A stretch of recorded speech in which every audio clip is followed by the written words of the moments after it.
Hi everyone. Basically आज हम बात करेंगे डेटा टाइप के बारे में। सबसे पहले आपको पता होना चाहिए कि डेटा टाइप क्या होता है। डेटा टाइप इसलिए होते हैं ताकि कंप्यूटर को ये पता चल सके कि हमने जो वैल्यू उसे दी है वो किस टाइप का डेटा है, मतलब इंटीजर टाइप का, करैक्टर टाइप का, किस टाइप का हम डेटा उसे प्रोवाइड कर रहे हैं। हमारे पास जो डेटा टाइप होते हैं वो नॉर्मल जो यूज़ होते हैं वो इंट है, इंटीजर जिसे हम बोलते हैं, और शॉर्ट फॉर्म में हम उसे इंट लिखते हैं। और करैक्टर है, करैक्टर जिसे हम शॉर्ट फॉर्म में 4 लिखते हैं। इसके अलावा फ्लोट है, इसके अलावा फ्लोट के अलावा हमारे पास डबल है, और इस तरह के काफ़ी हैं, लेकिन जो ज़्यादातर यूज़ होते हैं वो यही 3 या 4 है। बाकी वो आगे यूज़ होंगे, वो भी आपको साथ साथ बता दिया जाएगा। तो अभी इंट हमारे पास इंटीजर के लिए यूज़ होता है, यानी कोई हम नंबर इंटर कर रहे हैं 1 2 3 4 5 इस तरह का कोई अगर हमने नंबर स्टोर करवाना है तो उसके लिए हम इंटीजर यूज़ करेंगे।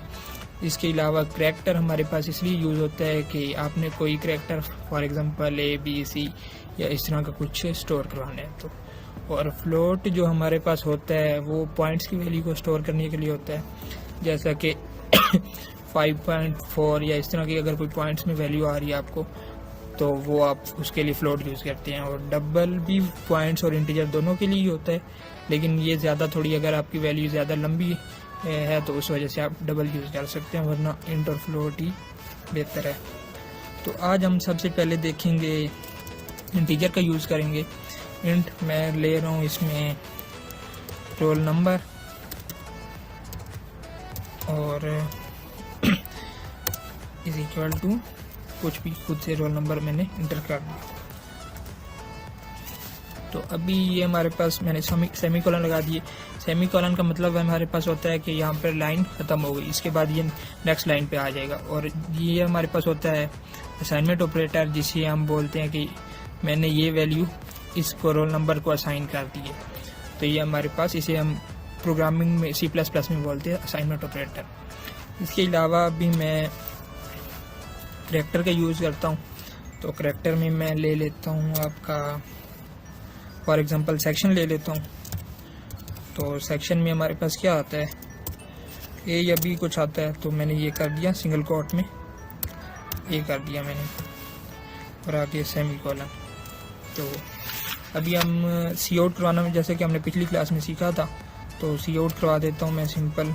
उसी तरह सिंपल जो भी मैं इसमें लिखूँगा वही एज इट इज़ उधर प्रिंट हो जाएगा। तो ये मैं पहले लिख रहा हूँ स्टूडेंट रोल नंबर, और इसके आगे मैं ये जो हमने इनिशियलाइज़ किया था, डिक्लेयर किया था रोल नंबर, ताकि जो हमने उसे असाइन की है वैल्यू ये भी उधर स्क्रीन पे शो हो जाए। तो ये मैं कर देता हूँ रोल नंबर ही लिख देता हूँ उधर भी, और आगे एंड। ये मेरी लाइन यहाँ पे ख़त्म हो गई।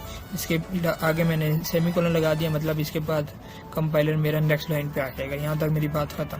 अब इसके बाद मैं सी आउट दोबारा वही सेक्शन के लिए भी उसी तरह करूँगा, स्टूडेंट सेक्शन,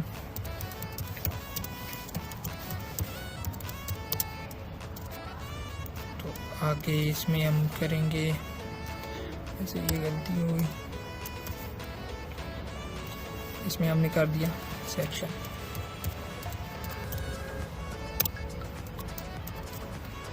आगे एंडल।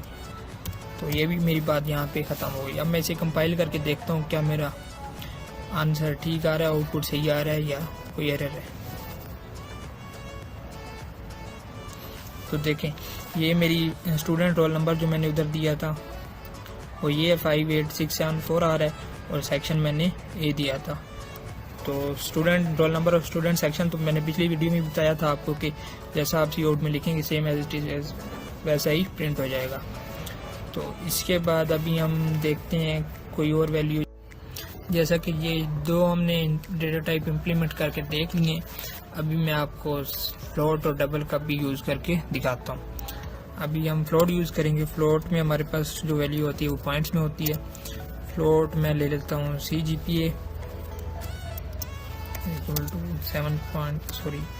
3.7 कर दिया मैंने सेमीकोलन।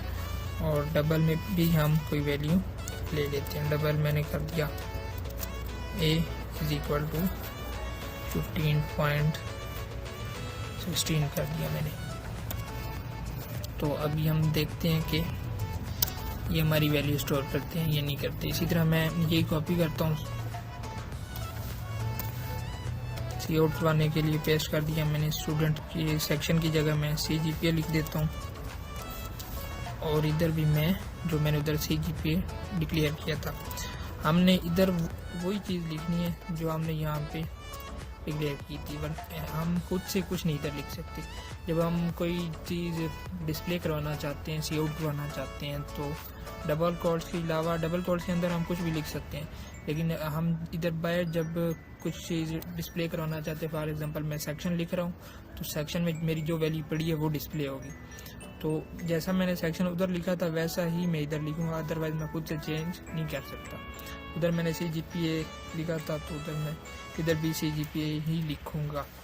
इसके अलावा नेक्स्ट लाइन पे आते हैं हम, उधर कॉपी पेस्ट करता हूँ, लेकिन ए लिख देता हूँ। इधर भी मैंने ए लिख दिया, जैसा कि मैंने उधर लिखा था वैसे डबल कोट्स के अंदर हम कुछ भी लिख सकते हैं। और बाहर जिस तरह मैंने उधर ए लिखा है, अगर स्मॉल ए लिखा है तो स्मॉल ए ही लिखूँगा, अगर उधर मैंने कैपिटल ए लिखा है तो मैं कैपिटल ए लिखूँगा। तो मैंने उधर स्मॉल ए लिखा था, इस वजह से मैं इधर भी स्मॉल ए लिख रहा हूँ। अभी हम कंपाइल करके देखते हैं कि हमारा प्रोग्राम कैसा। चलिए अभी हमने कंपाइल किया, अभी हम देखते हैं कि हमारे पास क्या आंसर आ रहा है। ये देखें, पहले हमारे पास स्टूडेंट रोल नंबर 58674 जो कि हमने रोल नंबर में स्टोर करवाया था। उसके बाद सेक्शन देख लें, स्टूडेंट सेक्शन ए आ रहा है जो कि हमने सेक्शन में स्टोर करवाया था। और उसके बाद स्टूडेंट GPA जो हमने जिसकी डेटा टाइप हमने फ्लोट ली थी और हमने पॉइंट्स में उसकी वैल्यू ली थी, वो हमने 3.7 दिया था। और स्टूडेंट ए मतलब जो हमने डबल से इनिशलाइज करवाया था, जिसका डेटा टाइप हमने डबल लिखा था, तो वो भी हमारे पास पॉइंट्स में वैल्यू आ गई। अगर हम इंटीजर में कोई पॉइंट्स वाली वैल्यू लिखें तो उसका चेक करके दिखाता हूँ आपको। फॉर एग्जांपल इसमें मैं इधर पॉइंट्स लगा देता हूँ।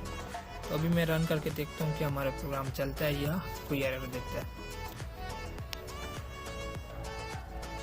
तो देख लें, अभी स्टूडेंट रोल नंबर जो ये दे रहा है 58 दे रहा है, और उसने पॉइंट्स के बाद जो हमारे पास आ रहे थे 674 उसने खुद से रिमूव कर दिए। तो इंटीजर सिर्फ आप पॉइंट्स के अलावा कुछ भी वैल्यू ले रहे हैं, नंबर में ले रहे हैं, तो इंटीजर तब आप यूज़ करेंगे। अदरवाइज़ अगर आपने पॉइंट में वैल्यू लेनी है तो फ्लोट यूज़ करें या फिर डबल यूज़ करें। तो ये हो गई हमारी डेटा टाइप। इसके अलावा और भी काफ़ी सारे डेटा टाइप होते हैं, लेकिन जो ज़्यादातर हम यूज़ करेंगे, अभी बेसिक हम पढ़ रहे हैं तो इसमें जो हम ज़्यादातर यूज़ करेंगे वो यही है। बाकी जो आहिस्ता आहिस्ता हमारे साथ जिस तरह हम आगे बढ़ते जाएंगे, साथ साथ मैं बताता जाऊँगा आपको। तो उम्मीद है आपको ये लेक्चर भी समझ आ गया होगा, डेटा टाइप का पता चल गया होगा कि डेटा टाइप है क्या चीज़ और डेटा टाइप को हम कैसे यूज़ करते हैं। अगर इसके अलावा भी आपको कोई क्वेश्चन है तो आप कमेंट सेक्शन में पूछ सकते हैं। तब तक के लिए अल्लाह हाफिज़।